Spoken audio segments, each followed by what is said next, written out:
Well, hello everyone. Welcome to the Let's Get Loud podcast. This is a solo podcast episode with A. Happy Friday. I am recording the day this comes out, so it is fresh as a daisy for you guys. I need to preface this by saying I am not 100%. I have this nagging cold that has been like threatening. It was like knocking at my door for a couple days. Had that like taste in my mouth, you get when you're getting sick. And I was like, no, no, no, no, no, no, no, no, no, no, no, no. And then yesterday, I would say I let it take my body in the sense that I didn't move my body yesterday. It was like the first day that I was like, no, let's just like rest and recover. That's what you're supposed to do when you're not feeling good.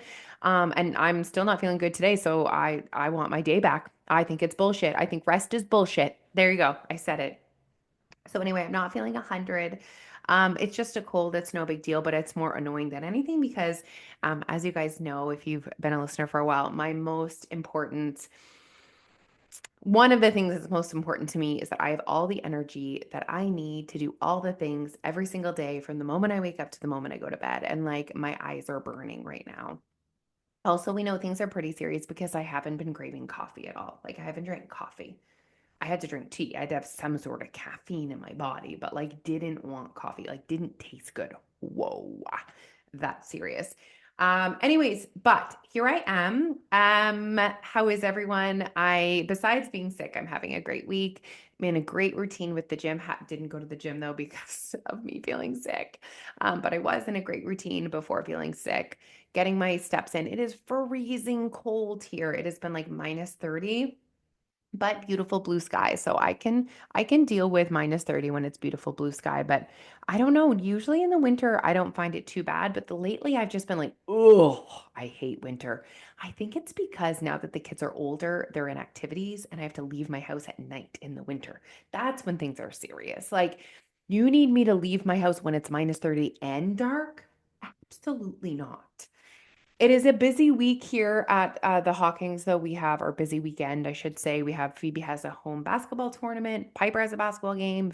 Alfie has weights training. It's not the Super Bowl, but almost the Super Bowl. So there's two football games on Sunday. So it is like a busy weekend. But that is not what I'm here to talk to you guys about. So yesterday something happened and I was having a conversation with Phoebe and I felt like I crushed the advice I was giving her and I was like, "Oh, this is good advice. This is something that I want to talk about on the podcast." So, Phoebe came home from school and the way that it works at the school that the kids go to is they get numbers from 1 to 4. So, 4 would be like achieving way above grade level. None of my kids have ever gotten a 4.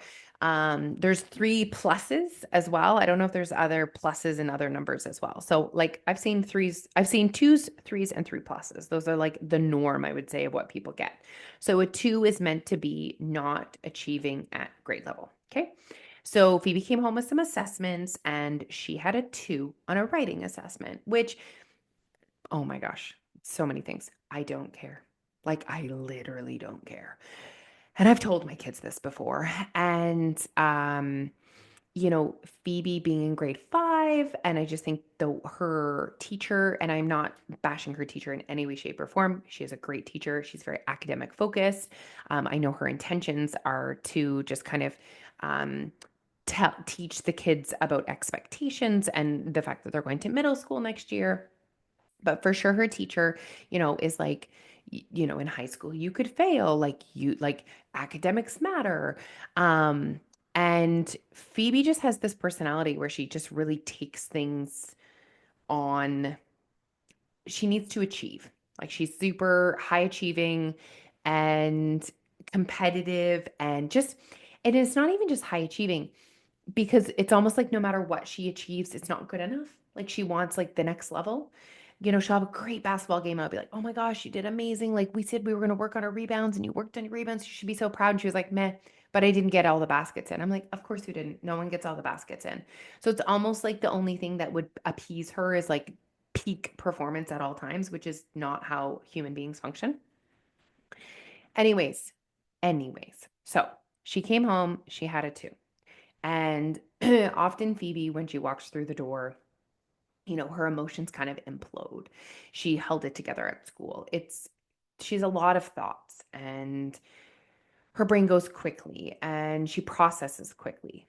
And for her, that definitely creates a little like, I don't want to say conflict, but she holds it together at school. So when she comes through the door, often she doesn't hold it together anymore. She's at her safe place.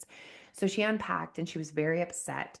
And, first of all, I just said, like, you're allowed to feel this way. Like, I understand you were allowed to feel upset, like making sure that I'm not trying to convince her to feel otherwise. And guys, once I'm done the story, I'm gonna bring this back to anything you're trying to achieve. That's the whole point of this. And then I said, okay, what exactly is upsetting you though? Like, are you upset that you got a two? But then what it really came down to is she was upset that she worked hard. She felt like she had worked hard and gotten it too.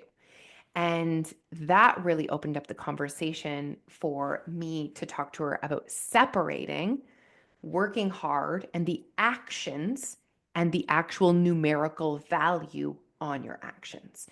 And I started to think about a weight loss journey. And I started to think about maybe this Friday was your weigh in, or Saturday, or Tuesday, or Monday, or whatever. And you get on the scale and you're upset. Before I give you any advice, I want to say, I understand that must be very frustrating, you know, but let's not make it more than it needs to be. Let's not attach our worth to this number. Let's not attach our future success to this number. That advice is for Phoebe, and that advice is for you guys getting on the scale. Okay? I said, let's talk about your actions. What did you do? I did this, I did that, I did that. That's incredible. That's amazing. Good for you. Do you think that if you keep doing that, that you're going to improve your writing skills? And she was like, yes. And I was like, okay. So once we identified what she was actually upset about, okay, because if you get on the scale and you're upset by the number, are you upset that the number didn't go down, or are you upset that your effort matched with the number?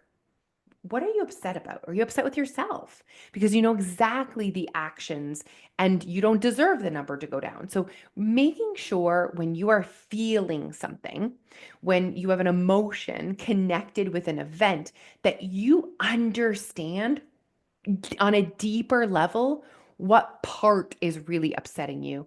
And why is that so important? Is that is going to help you move past this. That is going to help you move forward. That's going to help you create a plan going forward. And so then I said to her, is it important for you to get higher than a two? And she kind of like looked at me like, well, duh, like I'm supposed to get a three. And I use that as an opportunity to tell her that that is just what the government has deemed an appropriate level for a kid in grade five's reading or writing. And not only that, is that number is your teacher's perspective. I said, what about you? And it was almost, it took her aback. And I do think that we sometimes get so wrapped up in what we think we should weigh or should look like or should show up, that we just almost flip off the switch in our brain that makes us realize there's other options. Like, it doesn't matter if society says you should be smaller than a size 10 and you're a size 12 and you're comfortable. I don't give a shit. And you shouldn't either. And I really want her to learn to put her energy in places that are really important to her. And I said to her, is it important to you? And you can ask yourself the same thing. If you get on the scale and you're frustrated with the number, I need you to really, really, really want to change and not just think you want to change because society says you should be thinner or you've been thinner before. Do you want to be thinner? Do you want to do the things that are required to be thinner? Because that was the next piece of my conversation with her. I said, listen, if this is really upsetting to you, we can focus on this. We have resources, time, money, mental energy that we can spend on this if it's important to you. And I really said to her, I'm going to let you decide. And I know she's so young, and maybe you guys disagree with this messaging. I obviously used to be a high school math teacher, and I have so many thoughts and feelings on how we're educating our children right now, and just in general, the education system, the state of the education system in New Brunswick, and how we're treating our teachers and how overworked they are and under-resourced and the whole thing. But that is, and if you were listening and you were a teacher, I just literally want to say thank you because I am extremely grateful that there are still people that are willing to be in this profession when it is just so draining right now. And so I have all sorts of feelings about the way we educate our children and the pressure we're putting on a 10-year-old to have a certain number on their assessment is not my vibe. And also, I do not think that the skill that is going to unlock happiness and success for you is in your reading comprehension and the score that you're getting on it. I think your happiness and your success is going to come from the way that you think about the world. And those are the skills that are going to make the difference for you. And so, what was more important to me in that moment is that Phoebe sees the world from the lens of what do I want? What is important to me? And also, what resources do I have available to work on them? And she said, no, it is important to me. So I said, okay, let's talk about it. Now, Phoebe is dyslexic. She has a learning difference. I said, your brain works differently. Unfortunately for Phoebe, that really frustrates her. She says, I wish my brain didn't work differently. And I said, listen, I agree. I get that. And again, you guys on your weight loss journey, maybe you're losing weight after 40 and you're frustrated that your body works different than it used to. Or you're frustrated that your husband just like thinks about losing weight and he loses 10 pounds. Or you're frustrated that it seems like your best friend can eat whatever she wants and not gain weight. I understand that that's frustrating, but that's also not productive in getting us towards your goal. So again, I said, I understand that you're frustrated, but this is how your brain works differently. And you are not the only one. You are not the only one because she does have an iPad that she can use as a tool to help her, but she doesn't want to because she feels different. And so then the conversation continued with these are your resources. You choose where you want to put your energy, and that's what we'll focus on. So I said, do you want to use your iPad? And she said, I don't want to use it in school because I feel embarrassed. And I said, okay, would you use it at home? And she said, yes. Amazing. And I said, would you like for me to contact your teacher to have this conversation? She said, yes. I said, is there anything else you feel like you want to do to work towards improving this number? And she said, I would like to read. Madame says we have to read for 15 minutes, but that feels like a long time. And I said, what if we just read for 5? And she was like, okay, that seems reasonable. And then I said, do you want to read with mom? Do you want to read with your sister? Do you want to read alone? And she said, alone. And the whole, as you guys are listening to her and I negotiate a plan, what I want you guys to get out of that is we didn't do what the teacher said we should do. We did what we felt like we could commit to. And is 5 minutes enough to get her from a 2 to 3? No idea. Is it enough to improve her skill? Yes. And she looked at her resources she had available, her iPad, and she created a system that felt comfortable to her. So often, when we are coming up with a plan to attack anything, we just look at the optimal plan. Like the optimal plan is that she uses her iPad in school and she reads 15 minutes every day. Okay. But that doesn't feel comfortable to her. It doesn't feel authentic to her. It doesn't feel good to her. If we make that the plan, she's never going to do the plan. So the plan is only optimal if it's desirable to you, if it feels accessible to you, if it aligns with your values and your resources and your goals.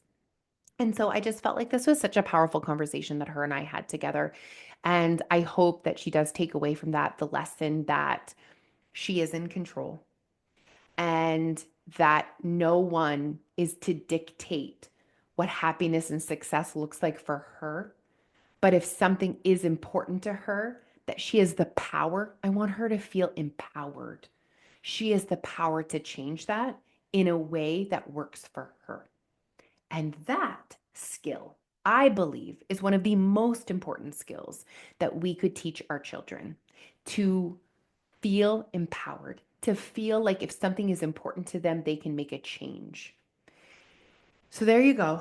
I felt like that was like such a great conversation I had with her. And it was a conversation that maybe you guys needed as well when it comes to any issue, whether it's your weight loss or whether it's something that's bothering you at work. I need you guys to know that you have control, that you can't control everything. Like, I'm not going to pull her out of school. Like, we're not going to go crazy drastic. Yes, she still needs to go to school and follow the stupid structure of the letters and numbers and all the things.